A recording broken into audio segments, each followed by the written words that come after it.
The first state visit by an Iranian president to China in more than 20 years, greeted by the Chinese President Xi Jinping on a red carpet. An extraordinary display of camaraderie between the presidents of the two countries. So why should the U.S. be worried? Or does it even matter? In this edition of The Spotlight, we will look at this relationship, what it means in the context of the New World Order, and how this bond will, at a minimum, prove futile, the effectiveness of the U.S. sanctions. First, let me introduce our guest for this edition of The Spotlight. John Ross, Senior Fellow at the Cheong-Yang Institute for Financial Studies, joins us from London. From Montreal, we have Arnold August, author and journalist, joining us. Gentlemen, welcome. If I may first start with you, John Ross, taking a look at the visit by Iranian President to China. Obviously, it's a high-profile visit. As I mentioned, it's the first visit in 20 years.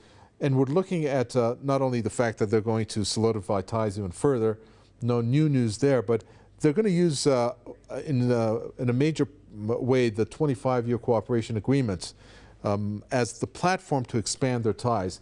Can you first, before we even get into that, tell us why Iran is actually important to China? The economies of China and Iran, well, let's look at the economy, we'll do politics in a minute, right, are highly complementary. China is the most important manufacturing center in the world's workshop, as it's put it. And Iran is one of the most important suppliers of energy in the world, as well as other things. This makes them highly complementary. Then there are also political reasons, of course, because China is the biggest country in East Asia, and Iran is a very crucial part of what's called the Middle East, or we might call it West Asia. And then there are a whole series of important countries which they both have ties with as part of the Shanghai Cooperation Organization. China has relations, and Iran has relations with Russia, Pakistan, India, and other countries. So therefore, the economic foundation is extremely solid. That's why you can have a 25-year basis. And they also have important political interests. So it's very logical that the two want to cooperate. Taking a look at that 25-year comprehensive agreement, which is one of the major platforms in order to expand the relationship with Arnold August. I guess you can call them rough estimates, about $400 billion when the deal was first announced. How is it that the length of time versus the dollar figure, but more important would be the length of time. How does that constitute the relationship between these two countries when it comes to the geopolitics of the world vis-a-vis the U.S.? Because Iran is fitting with China into the New World Order, in a matter of speaking. Yes, I think that's very significant. Just to add to what John said regarding the economic and political repercussions or reasons to see the importance, historic importance, in my view, of this new Iran-China relationship, I would add the following. Given the, very furious racist attacks against the peoples of the East, such as against China and Iran, and even though Russia is not entirely in Asia, but partly so, it is very significant as a pushback against that the two most important civilizations in Asia, that is China and Iran, are getting together to organize a long-term 25-year cooperation deal. This is very significant, and it will help the resistance to all of the racist innuendos and open attacks against the people of Asia. And of course, the fact that they can have it 25 years indicates very clearly that both countries are solidly in control, the leadership and the people are solidly in control of their sovereignty and in favor of how the development, economic and political development is going on, so that they can assure a 25-year agreement. I was just talking about 25-year agreement. Recently, as we discussed before on Press TV, Iran and Venezuela also signed an important 25-year agreement. So this, scenario of long-term agreements is very important. It shows the confidence in these countries that are opposing U.S. hegemony. And yes, you are right. The United States does have something to fear for this growing momentum to oppose U.S. hegemony. Well, that's what I want to ask you, what that fear should be, John Ross, when you have the Chinese President Xi Jinping say things like, quote, no matter how the international and regional situation changes, China will unswervingly develop friendly cooperation with Iran, or things like opposes external forces interfering in Iran's internal affairs or undermining Iran's security and stability. First of all, this, I'm guessing, would be in a direct reference to the U.S., but what does the U.S. have to fear here? Well, I'm sure that it applies to any country which carries out interference of the type which is being condemned, but the United States is the main country that's doing it, so doubtless it refers to the United States in particular, but it would be equal applied to any other country that wanted to interfere in that way. What the United States has to fear is not the fact that people are against the United States. No country in its right mind goes out of its way to pick a fight with the United States. The United States remains a very powerful country. Most countries in the world like to have good relationships with the United States, but the problem is that the United States acts against the interests of other countries. This is absolutely clear. Both some cases is directly, such as, for example, the tariffs against China, the sanctions against Iran, the sanctions against Cuba, sanctions against Venezuela. There's very direct attacks, but there are also indirect attacks. For example, the United States is attempting to cut Huawei out of Europe's telecommunications system. What does this mean? It means that everybody in Europe is going to have to pay more for their telecommunications, and therefore this is adverse for the economies in Europe. So this is an indirect attack on European countries, or indeed that Europe has been plunged into chaos by US policy. The expansion of NATO eastward, which is what really behind the Ukraine war, has created a situation when Europe now, we've got the highest inflation for 40 years, we've got a big war going on. Contrast that to the situation in Asia. In Asia, you've got developing countries of Asia, you've got every political regime you can possibly think of, I would think. I mean, you've got socialist countries in Vietnam and China, you've got a monarchy in Thailand, you've got various types of republics. But the one thing that they're determined to do is that they want to pursue their own path of development. They're not going to be blocked from that by the United States. So it's not that countries are attempting to attack the United States, it's that the United States is attempting to attack other countries. The difference is now that many, many countries are not prepared to go along with this. I mean, we can see, for example, on the sanctions against Russia over the Ukraine war, the countries that represent 85% of the world's population have refused to go along with the US sanctions. In that sense, it's the US which is isolated itself, because it insists upon attacking other people. They don't want to attack the United States, but they will defend themselves if they are attacked.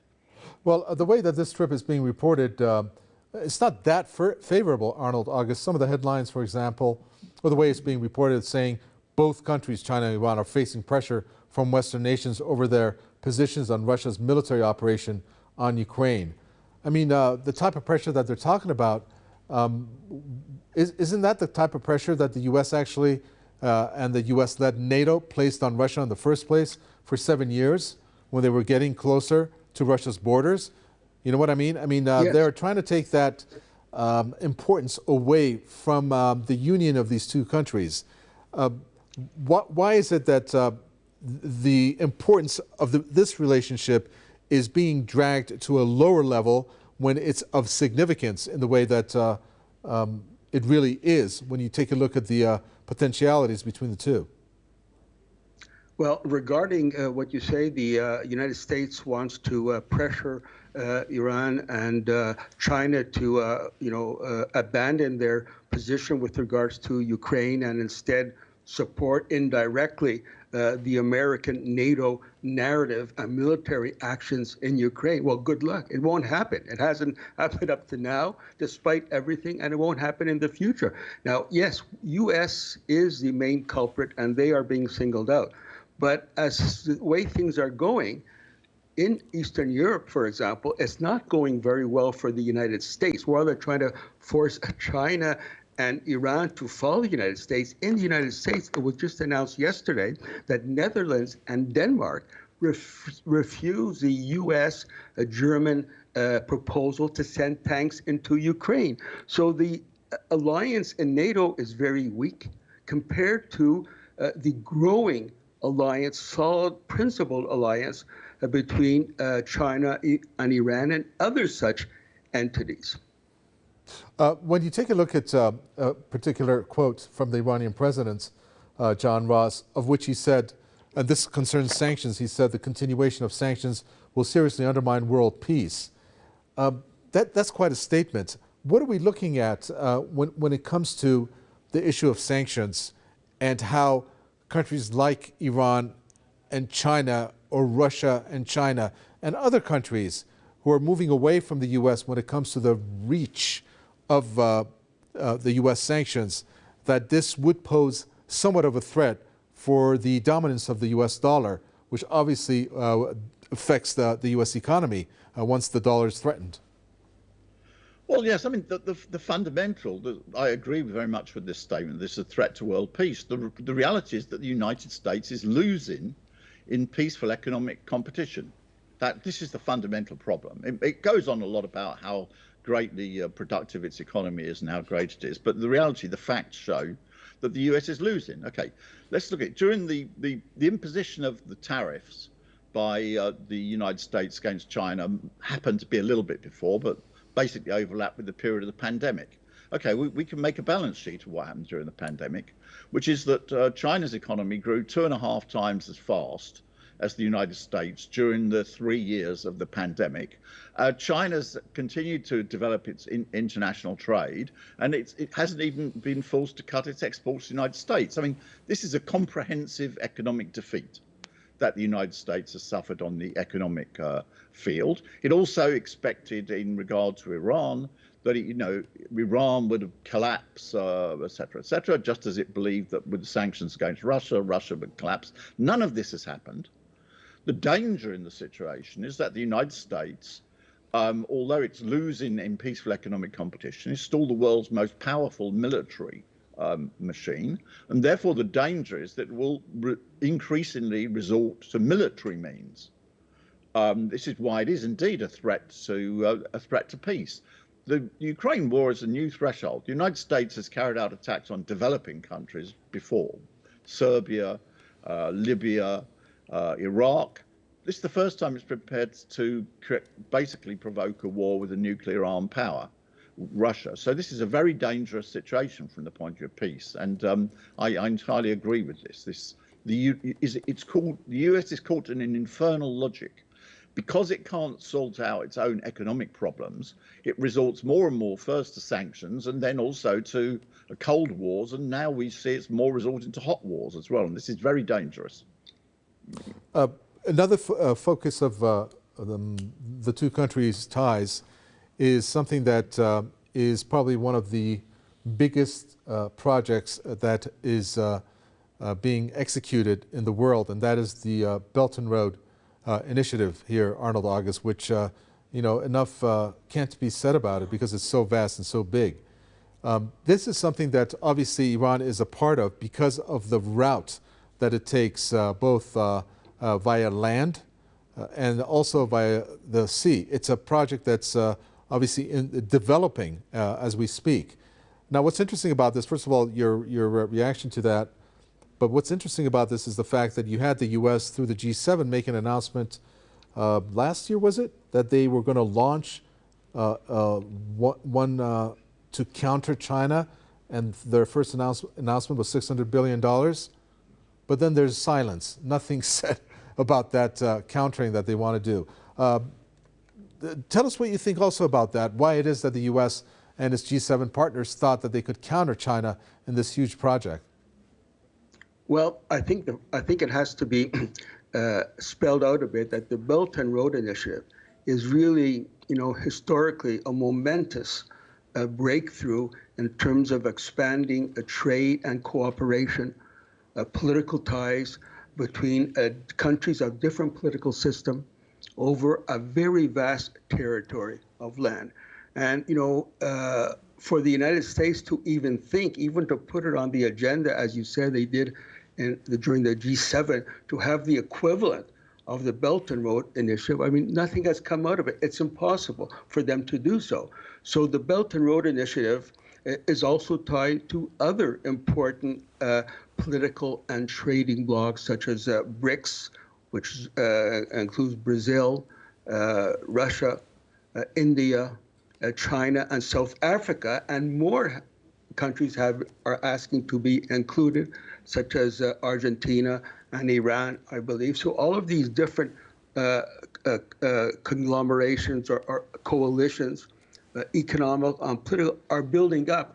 But the main thing I would like to emphasize today, if I may, that China, which has been so much denigrated by the Western powers, United States and others over the centuries, has now turned history on its head, and rightfully so. It's poetic justice that China is at the head, leading this worldwide movement. It is a worldwide movement against U.S. hegemony to develop a multipolar world where countries of different political orientations, economic levels, etc., can collaborate amongst themselves despite U.S. hegemony. I think that what is happening now, there was a very interesting title of a Global Times article today from China regarding the meeting between Chinese and Iranian leaders in Beijing today. It said, China, Iran, no need to watch attitude of U.S. In other words, we've been talking about decoupling. Before it was Russia, now China. Whole sections of the world are decoupling from the United States and Europe. Not because they want to do so. They were forced to do so as a result of the NATO-U.S. aggression against Russia. So now, as the Global Times said from China today, we're past that. We are decoupling. We don't even care what you say about the growing Iran-Chinese relationship. And I think this type of thinking going against U.S. hegemony is very, very significant. All right, we need to expand a little bit more on this with you, John Ross, when it comes to the Belt and Road Initiative. I'm taking a look at some of the vast landmass that this covers. When it starts out in China, and then it goes through countries like, you got Almaty, I'm talking about the cities now, Almaty, Bishkek, obviously Dushanbe, Tehran, obviously, there also, Istanbul in Turkey, Moscow, and it goes all the way to Rotterdam in Germany. This is the land route that we're looking at. On the bottom, I'm looking at the water route where countries like India is there, you've got Africa there. And basically, my question to you is, when you have a project of this size, of which Iran is part of that, and due to Iran's geographic location, obviously makes it an ideal country to be part of this project, doesn't this mean that these countries then, that China will gain somewhat of a political clout because of their co-op on this huge project? Because loans are given out, and therefore these countries then would be doubtful that they would go against China unless something really incredible happens. And that obviously is something, again, that perhaps is not to U.S. liking.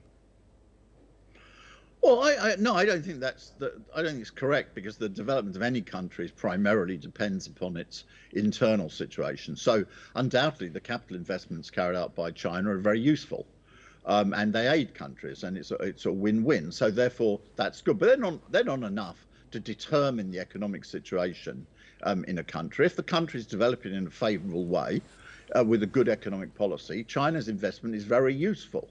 If, on the contrary, a country is pursuing a greatly misguided economic policy, then Chinese investment won't make the difference. But what's the good about the present time is you have a development in the world taken in many countries, with countries which want to develop themselves. If we look at the so-called global south, that is the developing countries, this is just increasing its percentage of the world economy, and in real terms, purchasing power parity terms, already larger than the developed countries, and they want to get on with it. Again, it's not even just in the situation in Asia. I mean, I thought that President Lula, re-elected, has put it recently. He put it very well. He says, Brazil is at war with poverty. It's not at war with Russia. And I think he means by that it's not a war with Iran or China or anybody else. It wants to develop itself. And there's an increase in number of countries. This is why we can see very clearly, on the sanctions against Russia, as I say, 85 countries, which have 85% of the world's population, refused to go along with this, despite the pressure of the United States. They've even got some got somewhat different views on the conflict in the Ukraine. What they're not prepared to do is to subordinate their national development to the interests of other outside forces. And of course, this is what the United States finds it difficult to accept, because it thinks that it should run, despite the fact it's about 5% of the world's population, it thinks it should be able to tell the other 95% what to do. And the other 95% are increasingly saying, no, we'll get on with our own business. I agree with what was said. Iran and China don't have to work out what the United States thinks about this. They just have to get on with good, mutually beneficial relations. And the same applies to Brazil. The same applies to many other countries in Asia. All right, 30 seconds to you, Arnold August, in closing. Whatever comment you'd like to make there. Well, I think the overall significance of the visit over the last couple of days in China shows once again the complete bankruptcy of the U.S. when they talk about international community. Like John Ross just spelled it out. International community is what? It's the United States and their very fragile allies in Europe. Thank you so much. Arnold August, author and journalist from Montreal. John Ross, thank you. Senior Fellow, Chongyang Institute for Financial Studies from London. With that, we come to the end for this edition of The Spotlight. From me, Kaveh Taghweh and the team, it's goodbye.